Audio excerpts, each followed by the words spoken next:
في شاب اسمه مازن، عنده 30 سنة، متجوز من بنت محترمة وهادية اسمها يارا، عندها 28 سنة.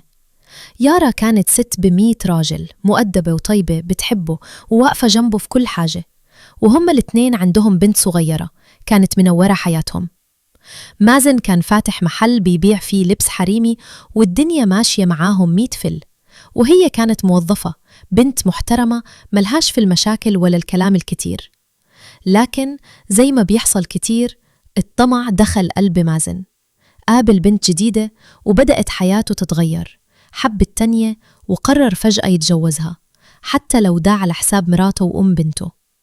لما أهله عرفوا رفضوا بشدة، قالوا له إزاي تسيب مراتك دي ما غلطتش فيك، دي ظهرك وسندك. بس هو كان واخد قرار وعقله مقفول. قالهم أنا هعمل اللي في دماغي، واللي مش عاجبه ما يخصنيش. وبدأ يفكر في طريقة يتخلص بيها من يارا، بس مش طلاق عادي، ده كان عايز يطلقها ويطلقها من حياته من غير ما تاخد جنيه، من غير حتى حق البنت الصغيرة. وهنا جت له الفكرة الشيطانية، قرر يلفق لها قضية شرف. اتفق مع الولد اللي شغال عنده في المحل، قالوا هتلبس لبس ستات وتروح شقتها وتعمل نفسك بتعتدي عليها، وأنا هدخل عليك فجأة وأعملها فضيحة، وبكده أطلعها متلبسة وأطلقها من غير حقوق. وفعلا الولد وافق، وغلبوا الطمع والشيطان. دخل شقة يارا وحاول يعتدي عليها، لكنها قاومت بكل قوتها، صرخت، حاربت، لأنها شريفة وبريئة وقلبها أبيض. الولد خاف يتفضح، خاف الناس تمسكه، فراح ماسك سلك لابتوب وخنقها، وماتت يارا وهي مظلومة.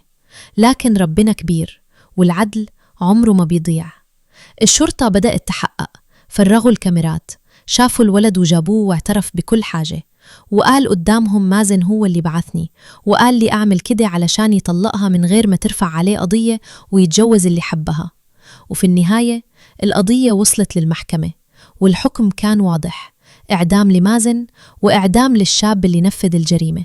وخلصت القصة، وماتت بنت محترمة، واتحرمت طفلة صغيرة من أمها عشان جوزها باع كل حاجة باسم الحب الكذاب والشهوة والأنانية.